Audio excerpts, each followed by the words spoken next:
Lección 13. Disciplina represiva, castigos. Noción del castigo y sus clases. Consiste el castigo en la privación intencionada de un bien, con la cual se causa sentimiento de disgusto. Expliquemos la definición. Privación de un bien.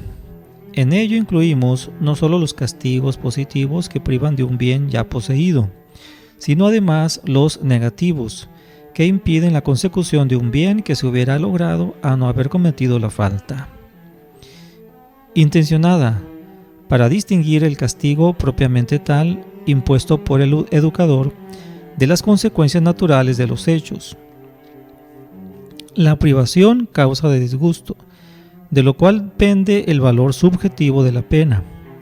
Es preciso, según la edad, carácter, disposiciones, circunstancias, que el bien se estime como tal.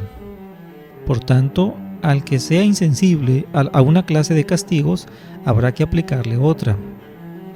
Siendo el castigo la privación de un bien poseído o que se espera, se dividen conforme a la clase de bienes en espirituales, materiales, privación del honor, simpatía, libertad, bienes de fortuna, placer, etc. Además, ya hemos dicho que pueden ser positivos o negativos, artificiales o naturales.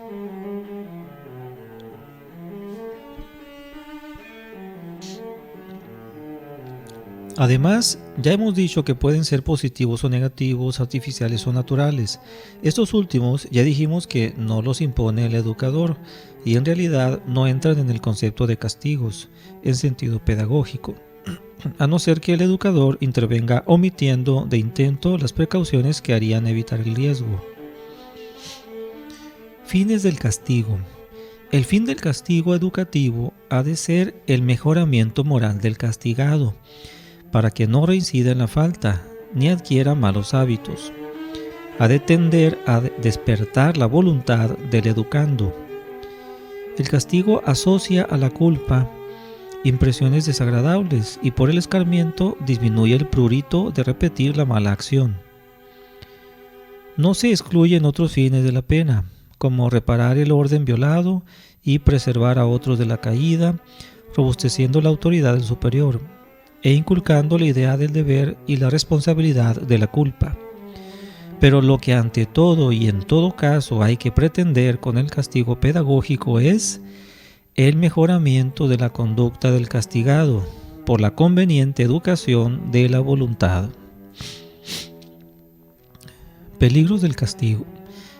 El medio más primitivo y rudimentario para mantener la disciplina y la obediencia es el castigo. Sin embargo, el castigo no llega más allá que el ojo del educador, y la vigilancia no puede durar todo el día y toda la noche y extenderse a todas partes. Como el ojo del educador no llega al alma, el castigo logra solo acciones exteriores. Hace al educador poco simpático al alumno. Da lugar a la mentira y a la hipocresía. Como la debilidad nada puede contra la fuerza, recurre a la astucia. Suscita el espíritu de rebeldía y se aprovecha cualquier ocasión para traspasar la regla. Al cesar la coacción, brota el instinto de hacer lo contrario de lo mandado.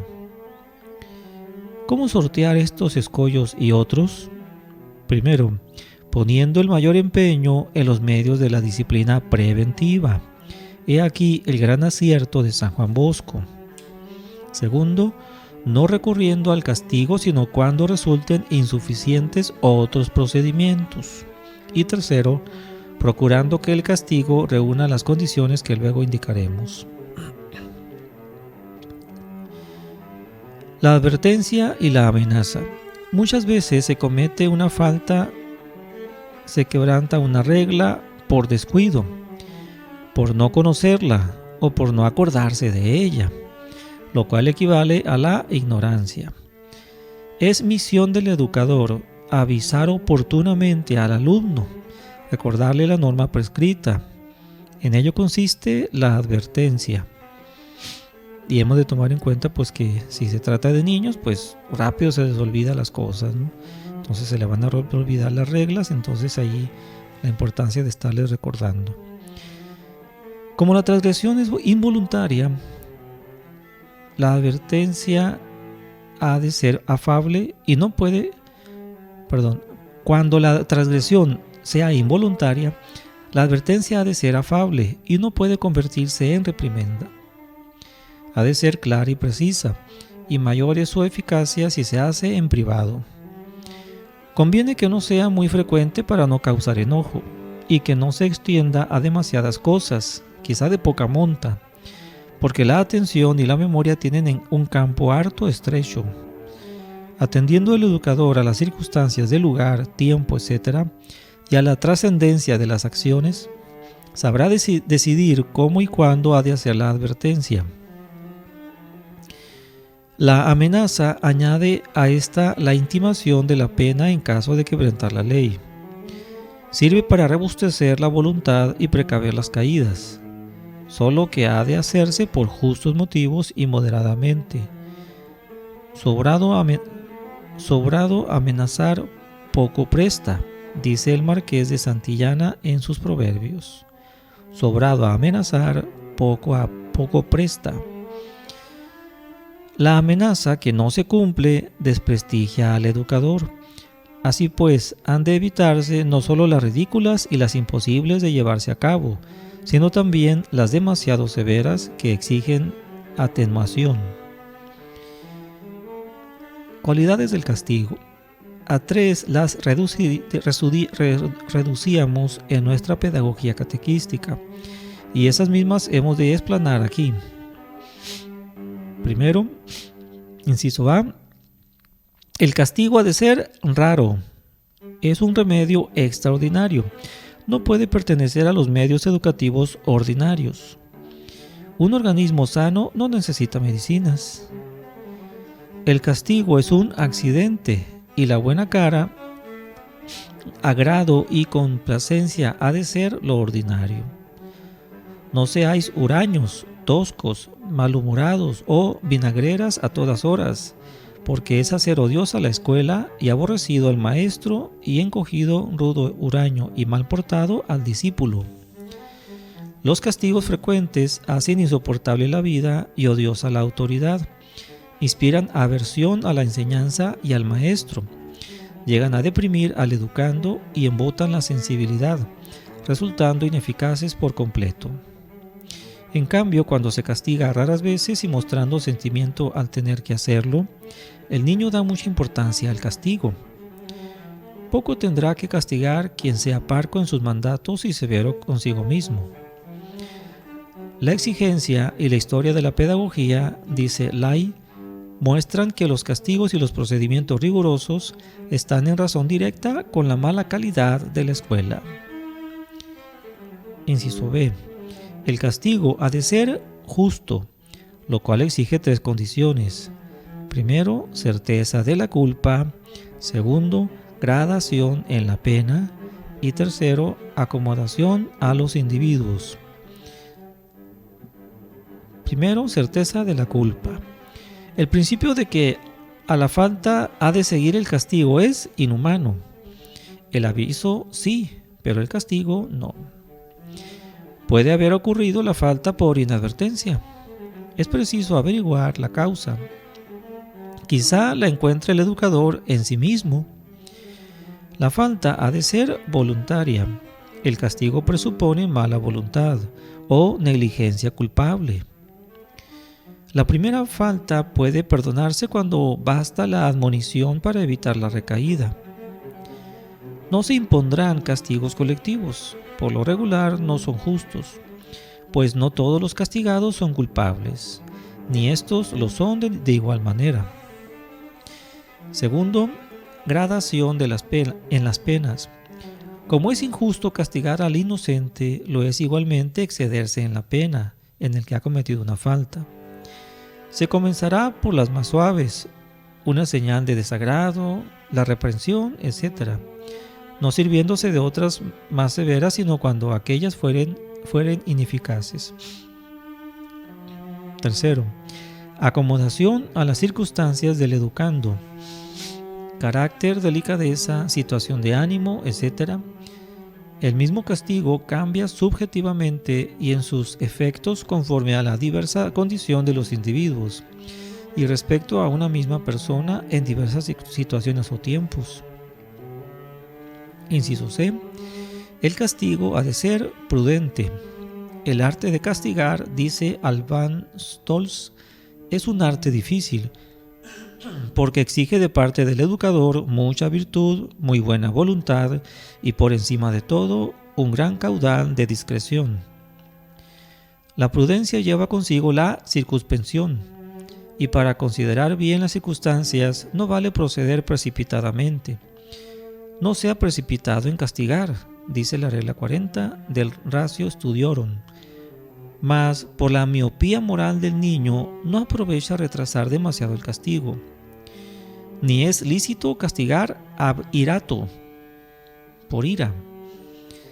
La ira no da lugar a la reflexión e impide atender con serenidad a los diversos aspectos.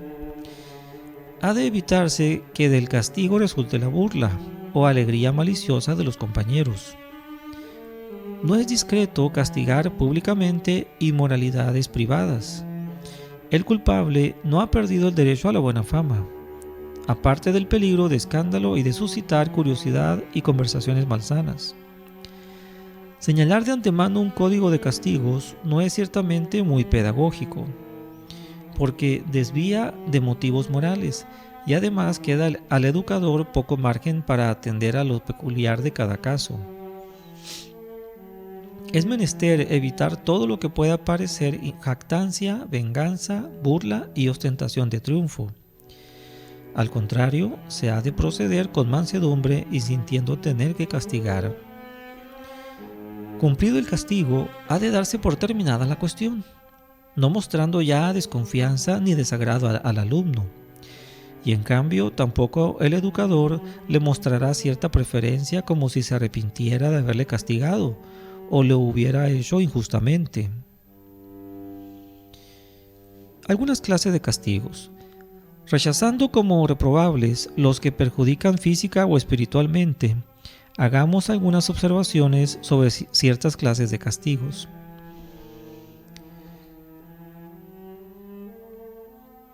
Pensums.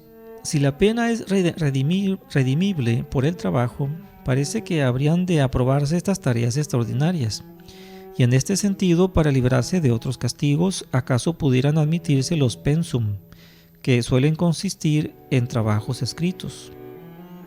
Sobre todo, cómo encerrar al niño y tenerle aislado sin actividad alguna. Sobre todo, como encerrar al niño y tenerle aislado sin actividad alguna es peligroso. Podría en tal caso encargársele alguna tarea y dejarle salir en cuanto la termine bien hecha. No obstante, este castigo fácilmente origina antipatía a las materias que son objeto del mismo. Dupanloup lo reprueba terminantemente y afirma que si algún ejercicio sale mal, bueno es repetirlo, pero no como castigo. Desde luego es absurdo hacer copiar cientos y cientos de veces una frase, una corrección moral o literaria, sin más resultado que el resentimiento y estropeando quizá la vista, el pulso y la letra. En la privación de recreo, etc., se requiere gran cautela y no poca moderación. Baste recordar el periodo de desarrollo en que el niño se halla y la necesidad que tiene de movimiento. Pasemos ya a los castigos corporales.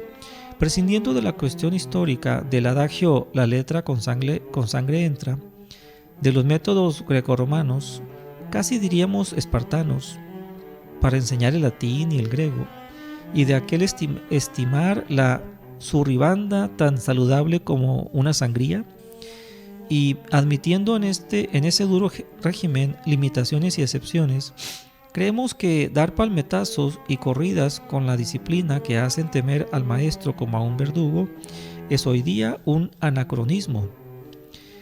La legislación escolar y la opinión actual son opuestas a los castigos corporales. Se rechazan generalmente por motivos de higiene, por sus efectos psicológicos y por razones morales. La depresión nerviosa, el temor servil y las escenas desagradables la pérdida de aquel honorcillo que engendra el buen nacimiento, la cobardía o rebeldía según los temperamentos son consecuencias funestas de semejante sistema. Tenga el educador dominio de sus nervios y no rebaje el tono moral de la escuela. Se dirá que prescindiendo de esa clase de castigos, la educación resulta muelle y blandengue. Pero para curtirse y formarse varonilmente, lo estamos viendo en nuestros muchachos, hay otros recursos sin acudir a la vara y a los antiguos azotes. A los que traen a cuento el texto de los proverbios, el que da paz a la vara odia a su hijo, replica Suirot que no es lo mismo hijo que discípulo. O sea que al hijo sí hay que pegarle, ¿verdad? Además, como advierte un autor, ese pasaje es del Antiguo Testamento. En el Nuevo, San Pablo exhorta a los padres a que no provoquen a ira a sus hijos para que no se hagan pusilánimes. Sea lo que fuere, los padres mismos no adopten los golpes como sistema. Solo en casos aislados podrán pegar a sus hijos. Algún ligero cachete a los pequeños cuando no cabe mejor remedio. Expulsión. Echar temporalmente de clase a un alumno es un recurso muy expuesto que con determinadas garantías se utilizará raras veces. La expulsión definitiva no es propiamente castigo, pues falta su fin primario. Es medida de régimen, pero no de disciplina educativa, pues no intenta educar al culpable, sino librar de su contagio a los demás, desentendiéndose de la educación de él. Maukoi, tratando de patronato, señala algunas causas: que el niño sea incorregible, de mal espíritu o corruptor de otros. Y señala también reglas como último recurso, o consultándolo, o dejando pasar unos días entre la determinación y la ejecución. También señala modos, como son sin titubear, sin cólera, con discreción, insinuándole que él mismo se retire, como por propia voluntad, y continuando interesándose por él. Castigos naturales. Tossiu, Spencer y otros, prescindiendo de castigos, quieren que el niño aprenda y escarmiente, sin otro medio que las consecuencias o reacciones naturales. Tal teoría es insostenible, porque primero, no siempre en el orden moral a la desobediencia o traspaso de la ley sigue la sanción correspondiente. Segundo, con frecuencia los males no ocurren o no se advierten sino después de mucho tiempo, cuando ya no tienen remedio. Dado los cortos alcances del niño para las consecuencias lejanas, es crueldad dejarle a su arbitrio. Tercero, sucede no pocas veces que las consecuencias son excesivamente graves, o al contrario, demasiado leves en relación con la falta. Cuarto, por fin, tal procedimiento hace precavidos a lo sumo, pero no seres morales. Lo natural es que el niño se encuentre protegido contra los peligros que nacen de su inexperiencia, de su atolondramiento, de sus caprichos, de su torpeza, por los padres o por otras personas que hagan oficio de tales. Kieffer llega a la conclusión de que los castigos artificiales han de constituir la sanción ordinaria, en tanto que las reacciones naturales solo lo son a título de complementario. En lo posible, hemos de procurar que el castigo sea del mismo orden que la falta. Bueno es hacer trabajar al perezoso y obligar al niño a limpiar o a arreglar lo que desarregla o mancha culpablemente. Cuando el niño está advertido y no hace caso, sino que insiste en hacer las cosas a su antojo, muchas veces convendrá dejarle que siga para que por el resultado aprenda y escarmiente. Claro que no siempre podrá consentirse que el educando se tuerza y enderece por sí mismo, porque hay extravíos tan funestos que ningún padre ni educador puede consentirlos.